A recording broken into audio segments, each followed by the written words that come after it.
What's up, y'all? It's Brandon from Flesh and Blood Brothers. I am back from the calling in San Jose. Did not qualify for the World Tournament, so I brought Kano to the CC calling. As you know, Kano is the wizard that looks at the top card of their deck, and they can banish non-attack action cards and play them at instant speed.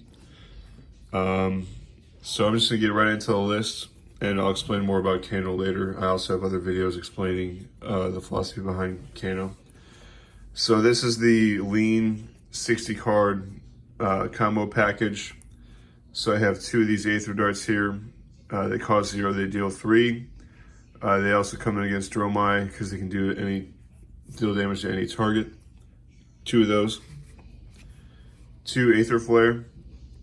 This is a cost 1, deal 3, and then it'll buff your next non-attack action that deals arcane damage by that much. Where it's the damage dealt by Aether Flare. So I like to splash into these just to have some threats. Even when your turn's not that impressive, it still kind of scares them and forces them to pitch a blue and soak it up, just to slow them down a bit. So many uses to this card. Aether Spindle red ×3. This is, part of the Kano core. Obviously, if you have a crazy wildfire turn, you can opt 9 and just really set up your kill combo pretty easily. So red Spindle ×3. Of course, you got your wildfire ×3. This card allows you to do 30 plus damage on your opponent's turn and close out the game. I'll be making a separate video detailing what you do in these wildfire situations. But obviously, yes, we're going to run 3. 3 Blazing Aether. This is going to end your wildfire turn. This is really the card that's going to push you from dealing 15 to 30 damage just by playing this one card. And there's many ways to bring this card into existence between Lesson and Lava, Ragamuffin's Hat, etc. So I'll explain that as well. A card that I'm really starting to like is red Cindering Foresight. I might even be a madman and up this to 3. But what you do is, when it's not your turn, you play it at instant speed. The next card that deals arcane damage does +1, and then you opt 3. So this really lets you dig through your deck, find a wildfire out of nowhere on your opponent's turn, or a sonic boom, or other, big wide turn enabling spells, and buff the damage and make sure the top of your deck is looking good for when you activate Kano. Tome of Aetherwind ×3. This is also in the Kano core. Most of the time, you're just going to be flipping this over with Kano and drawing 2 cards to just keep the party going. Ideally, you play this for free. You draw 2 blues and you just keep the party going. Yellows, Chain Lightning ×2. This is kind of a combo enabler. Some people don't like this. It's a little bit weird, but when you're going nice and wide on spells, for 1 cost, you can play your next wizard non-attack as over an instant. So if you have that key Blazing Aether in your hand, you can play that from your hand at instant speed on your opponent's turn. And if you've played another wizard non-attack, this will deal 3 arcane damage to the opposing hero. So it does damage, and it allows you to play something at instant speed from your hand or arsenal. So you can set up some really crazy turns with Chain Lightning. That's why I have it at 2. Lesson in Lava, obviously, vastly important to Kano. During your wildfire turn, you can deal damage with this and then get a Blazing Aether on top and use Kano's ability to play it for free at instant speed and basically win the game. So when you have Aether Wildfire, Lesson in Lava, and Blazing Aether go off, you're going to do anywhere from 20 to 35 damage, just depending on buffs and how much your opponent soaks AB. So that's really going to enable your kill turn. 3 Sonic Boom. Sonic Boom is a combo card. Cost 2, deals 3 base. But when it does damage, you look at the top card of your deck, and then you can play it as an instant for that many less resources. So if you were in a situation where you were able to opt and let's say like put 2 Sonic Booms on top, you play the first Sonic Boom, and then dealing damage would reveal this Sonic Boom, so you can play this for free, and then you can play your next one. So I've done a triple Sonic Boom before with the right amount of opting, so really cool card. It can really make your turn special. Tome of Fyendal, critical. Costs 1, you draw 2. If it's played from the arsenal, you gain 1 life for each card in your hand. So a lot of times I'll arsenal this card, wait for my tunic to get to 3 resources. I'll usually like block, have like 2 in my hands, and then use my tunic resource to pay the 1 for this. So I draw 2 more and I'll gain 4 life. I usually do that once or twice a game. So since you only start with 30 health, this helps a lot. And then when you flip it over with Kano's ability, you don't draw the life, but paying 1 to draw 2 cards is definitely something you want to be doing. So great card. Blues. In this core is 60, this is 31 blues, and does pretty well. Some people play as low as 27, some people play as high as 33, but I like to stay around 30 or 31 just because a hand of 4 blues and like an energy potion with Wildfire and Arsenal can win you most games. So that's my philosophy there. So I got 3 Aether Dart, it's just a 0 for 1 to any target. We got ourselves Aether Flare blue. So this is kind of nice. If it's your Wildfire turn, you flip over Aether Flare blue, you're still going to be doing buff damage, and then buff the next thing by both Aether Flare and Wildfire. Very useful blue.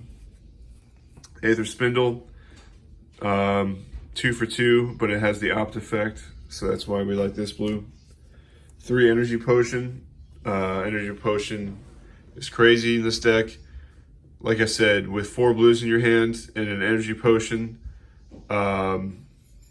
your combo turn is just going to be insane with Wildfire. Even without Wildfire, yeah, Energy Potions are going to be a big deal for you. Foreboding Bolt. This is one of the less popular blues, but I like it. Blocks 3. It's 1 for 1, but you opt 1. So if you're just doing some blind Kano activations just to try to close out the game, you flip this and at least you get a free opt. You don't even have to deal damage to opt. It's just automatic. So that's pretty good. Opting is insane. So between Cindering Foresight and all these ops, we really like to see the cards we want to see. Gauge the Ages, probably one of my favorite cards in Flesh and Blood.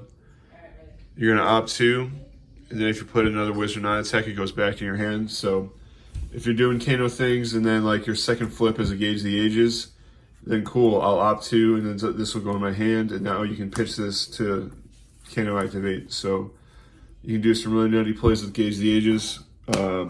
Huge fan, huge fan. Potion of Déjà Vu. So like I said, I have 31 blues. Without this, it would be 30. So I have this in here because this allows you to enable your combo turns as well. If you have like a Wildfire in your hands, you can pitch it to activate Crucible, and then at instant speed, put that Wildfire on top of your deck, and then you can activate Kano with a blue in your hand, and you have your Wildfire from your hand to the field, enabled by Potion of Déjà Vu. But yeah, it's really limitless. Between Gauge the Ages and Potion of Déjà Vu, you can do some really nice things and draw a lot of cards, have a lot of fun. 3 Reverberate. It's a 1 for 1. The effect is cool, but I've never personally used it. But if they do let it deal 1 and you have a tome in your hand, you can slap that down and draw 2 cards. So there are some good plays here, but yeah, usually people soak up that 1. Scalding Rain is just a solid 1 for 2. Blue. Blue Snapback. On your Wildfire turn, you can kind of surprise people by just slapping this out for like 5 from your hand if you need to without having to activate Kano.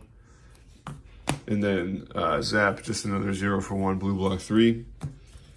Of course, the equipment, Crucible of Aetherweave, Ragamuffin's Hat, Spring Tunic, Metacarpus Node and Storm Striders for 99% of your games.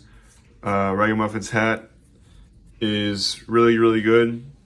You can do some crazy things. I'll make a video explaining like how to pitch to Kano, and before Kano resolves your Ragamuffin's hat, put the card from your hand on top of your deck, and then let Kano resolve and flip that card over so you can play it at instant speed. So another combo enabler.